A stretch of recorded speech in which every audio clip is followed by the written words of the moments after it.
Hey, deserving listeners, it's time to continue watching 90 Day Fiancé Before the 90 Days, Season 4, Tell All. This is the number 4th time that I'll be doing this. Let's watch the show. My name is Dr. Kirk Honda. I'm a therapist and a professor.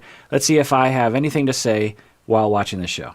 Kara, let's talk about how Williams was interacting with your mother. How did you feel about that? I felt that he didn't have a phone. He couldn't FaceTime. He didn't have his own funds to fly over to see my mom. He wanted us to come over there, but he didn't know the airport. Like, all of these were like red flags. Yolanda, why didn't you see those red flags? You know, he came in and he was kind of swaying me along and telling me all the good things I wanted to hear. Mm-hmm. And I fell for Williams hard. So as those of you who have watched this channel know, I haven't been following the Yolanda story very much. So everything I'm about to say, take everything I say with a grain of salt, because I haven't really watched her part of this TV show. But I do know a fair amount about catfishing. And people often look at people like Yolanda and say, how are you so gullible? What's wrong with you? Are you just making this up? This must be fake. There's no way someone could be that gullible. You know, similar things for David, this sort of thing.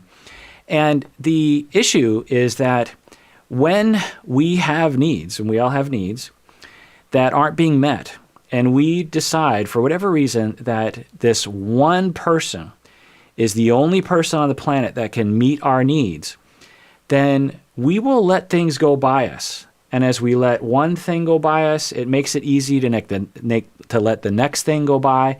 And then before long, you're in a whole fantasy world that makes you feel good as a way of avoiding what makes you feel bad. So all of you out there who have been in a relationship where you look back and you're like, how come I didn't notice the signs that that relationship wasn't a good one for me? Well, you weren't stupider back then. You were in love, or you had or you had tremendous attachment needs that you thought that this person was going to be able to meet for you. And that person did meet that for you. Even though Yolanda, from what I understand, never actually interacted physically with whoever was catfishing her, you get a feeling. Those of you who have done online dating and never met the person for a while, or you just, over the phone during the pandemic, you're dating social distancing, you can get a lot of attachment needs and romantic needs and maybe even sexual needs met without ever meeting someone in person. So Yolanda might have had tremendous needs being met by the notion that this Williams was out there loving her and wanting to be with her, and she's looking at pictures and he's so attractive and he likes me and that makes me feel special.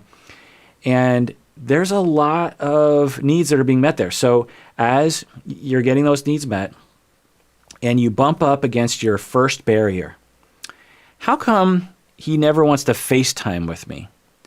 How come you, and then text, hey, Williams, how come you don't want to FaceTime with me? Response back, oh, I'm sorry, baby. It's just hard for me I don't have a good enough phone, or I don't have a good enough internet, whatever the excuse is. The little alarm bell goes off in your head and you're thinking, well, that sounds a little fishy. So now the psyche has two choices before the itself. You can choose to be suspicious and say, this doesn't smell right. But there's not a lot of data yet, right? You just have this little bit of a red flag. And then the psyche quickly projects into the future and says, if this is a red flag, then that means that you've been played this entire time. And you've been made a fool of this entire time. And this person doesn't really love you. And all of your needs that are being met by this person will just be completely gone. In fact, it'll rewrite that history in a very, very difficult way. That is a hard, hard pill to swallow. It's not even the size of a pill. Think of it like a bowling ball. That's a hard bowling ball to swallow. Or you can make another choice. I'm going to choose to believe him. I don't know. Maybe it's hard to FaceTime. Who knows? But I know that he loves me, and I know that he's real. Of course he's real, because it feels real to me. Of course it's real. I need it to be real. And then the next red flag, and then the next red. And before long, you've made so many little excuses that you live in this in this glass house, on the edge of a cliff, but it's still standing because you're propping it up all the time. Why? Because your needs are being met and you don't feel like you have another way of getting it. From my memory of little clips, Yolanda lost her husband. Her husband had died, and she had recently lost a lot of weight. And I just wonder, if I talked with her, if some of that had to do with it. Maybe they go into that in this show. I don't know. But I implore you watching to have sympathy for people who get tricked like this.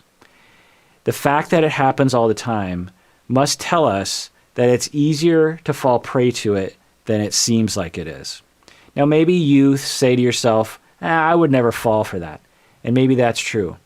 But there's a lot of people who are lonely, who feel insufficient, who feel like they don't have any options, and someone comes along and shines a bright light on them, and they just think, oh my God, this is it. This is the what I've been looking for my whole life. It's hard to accept and swallow those bowling balls that are coming down the track towards you. I don't know what metaphor that is, but it's hard to do, and it's easier just to say, I'll let that one go by because it feels so good. My 20 years of experience tells me I never, ever talk to a girl that I've never seen on camera first. So some girls don't have cameras. I just don't talk to them. I don't know who I'm talking to. And never, ever send money. Never, ever send money. I never sent any money, but I never saw him either. The other thing here, there's so many things to say, because David actually brings up this whole other part of this, is that there might be some people who even halfway know it's a catfishing situation. Yolanda might be a candidate for that. I don't know. Where at a certain point it crosses a line where it's like, yeah, this probably is catfishing right now. But it feels so good. So it's nice to live in a fantasy land because it feels so good. And to throw it all away means that I have to start all over and maybe never get anything like this that makes me feel like this. People are desperate. People out there watching right now, I know some of you are very lonely. And I know some of you will resort to things to not be lonely that you regret. Maybe you drink too much, or you drug too much, or you spend too much money on something, or you spend time with someone that you don't feel like you should spend time with. We'll do a lot. We'll go through a lot. We'll suffer a lot to get our needs met, to get our attachment needs met, to be held, to be hugged, to be understood. So some of us might say, yeah, I think it is catfish, but I don't care. This person listens to me. I can sort of believe maybe this will grow into something. But right now, when I'm sad, I can text this person and they'll get right back to me and they make me feel good. They make me feel like I matter, like I'm attractive, like I'm important. And that is a powerful feeling that a lot of us have done a lot of silly things to get. Another thing that David brings up is that he says, well, I would never talk to someone if I hadn't seen them on camera. Now, this is a bit of the teapot calling the kettle black. Well, I'm terrible with idioms. But for David, there's a lot of things that a lot of people have judgment about him too. So for David, from what I understand, and Caesar from last season, there's a lot of men who go online and will go to these sites that are designed to take your money and I think share it with the women. And the women, it's their job to either string you along to get you to pay more money because it's pay by the chat, right? David, whenever he chatted with Lana, I believe it was all paid for, and he paid thousands of dollars to chat with her through this website, even though they could have chatted free on other platforms. And so the women make money, and a lot of these women live in poverty-stricken areas, and so they really need that money. And I'm guessing maybe some women just make a ton of money doing this sort of thing. and the men pay for it. And another reason why people use these websites is to legitimately actually meet people and maybe date and maybe get married. It's kind of both. These various websites, from the description, it sounds like it could be both. And from anecdotal stories that I've heard from others, that's how it works. So in that situation, again, you might look at David and say, what's wrong with you? How can you be so gullible? It's so obvious that the woman is playing you. And for those people, they might believe that this is the only way they can get their needs met. This is the only way that they can feel like they matter, like they feel young again, like they feel sexy again. And that's the exchange, is I'll give you money. And the other side of it is that the women and Williams or whoever is catfishing, they get a lot of attention too. Who's to say they're not lonely? Who's to say they don't like having a romantic exchange with someone over text, a connection with someone? Maybe they don't. Maybe they're psychopaths. It's possible. Maybe it's just like an employment circle where in Nigeria you just gather a bunch of people together and they sit in an office building and they just do this to everyone and they make money and they don't have any of their heart invested in this. But maybe they do. I have a story of catfishing from when I was a kid that just popped into my head. When I was a kid, I was probably 7 years old. Me and my best friends, I had 3 best friends. We all lived right next to each other. We catfished a girl. Catfished? I guess it was catfishing. I mean, that's obviously not what we called it. But there were these girls in the neighborhood who were about our age, and we, as a prank one summer, wrote a secret admirer note to her and left it somewhere where we knew she would find it. It's cruel. It's terrible. I'd like to think it wasn't my idea, but we did it. And it really got us excited about something to do during, this is before Nintendo, before Atari, before even cartoons were really on television. You had nothing to do. You just had to walk out the door and climb a tree or throw a rock at your friend's head. There was nothing to do. So this came up to us, and we're hiding these secret admirers. And she found them, and she was really excited. Who's my secret admirer? And we would write, the 4 of us would, what do we say here? And we leave it here. And it became this really, it started to run away with itself. And as time went on, the 4 of us started to feel really guilty because she seemed to get really into it. And like other girls were crowding around reading the note and parents were getting involved. And we just thought, this has gone way too far. Like we had no out. We had started the prank, but we didn't know how we were going to end it. We didn't actually, what we thought was she wasn't going to believe it, right? We didn't think she would believe it. We thought she'd be like, that's just the boys doing something stupid. So we felt so bad that I think we went to her mom first and said, like, it was us. We're really sorry. What should we do? And I think she told us, well, just tell her. And so we told her, and she didn't seem to be upset at all. I think she sort of said, yeah, I sort of knew that something was up, but I don't care. It was fun while it lasted. And I don't know the moral of the story, but I think it's possible that everyone can kind of get something from playing this game. And as long as you're not horrible to each other in the process, there's a lot that you can get out of it. For David, there might be a part of his mind that knows, yeah, this is fake. It's not super genuine. But this beautiful woman is paying attention to me, and that is worth the price of admission. I don't know. I'd love to talk to them. Now, David seems, from the little clips I've seen, he seems quite convinced that the relationship is real. So maybe he's still in that fantasy land. Maybe the relationship is real. I don't know if a lot of people believe that, but anyway, let's continue watching. So, Lisa, were you scammed by a Yahoo boy in the past? They tried. I'm very good at this. I get hit by probably about 300 Yahoo boys a year. Wow. Lisa's batting him off with a stick. Yeah. So are you sure I'm not a Yahoo boy? If you are, I'm coming to Nigeria for your head. I will put your head on a platter.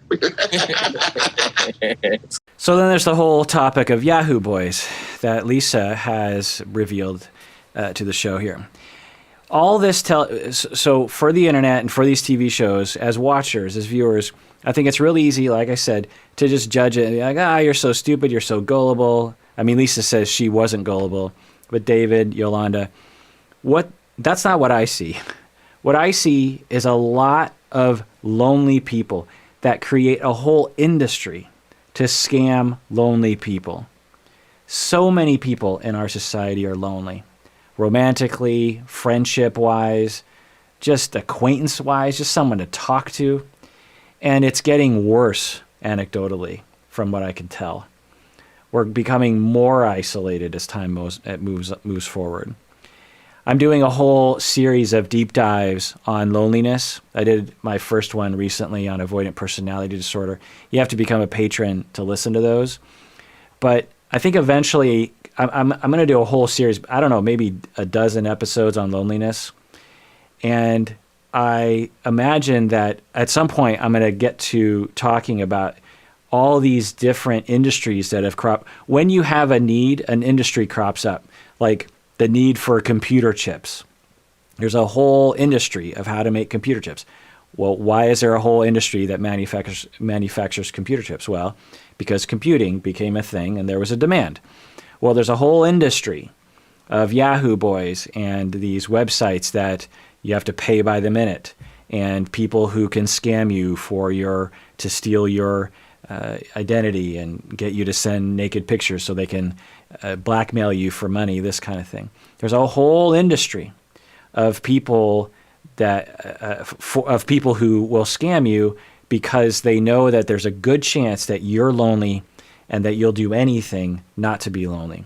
The whole show, Married at First Sight, you could argue, is another manifestation of that industry to prey on people who are desperate for closeness, that they will sign up for a TV show who will just match them up with someone somewhat arbitrarily so that you can just hope that you can actually meet someone and spend the rest of your life with someone. There's just so much loneliness, and it makes me really sad. And I think at the end of the deep dives that I do, I hope that I have answers for you because there's so many different reasons for loneliness. And just saying, well, just do this or that will only capture one or two people. And so I'm hoping to get a full understanding of the wide variety of causes of loneliness. By the way, if you haven't already, subscribe and hit the bell and comment below. What do you think about what I'm saying? Do you agree? Do you disagree? Also, become a patron on Patreon. Also, like this video and do those things because that's how we know you like what we're doing, particularly becoming a patron if you can. A lot of you have, and I thank you so much. No. Yolanda, listen to me. It happens to millions of women around the world. Do not feel bad about it. Don't feel disgraced about it. You at least got away with not spending any money on this man. Yes. Wow, Lisa, with the awesome comment for Yolanda. 2 thumbs up. Yolanda, after listening to Scott, Lisa, and Usman talk about these scams, what is your reaction to this?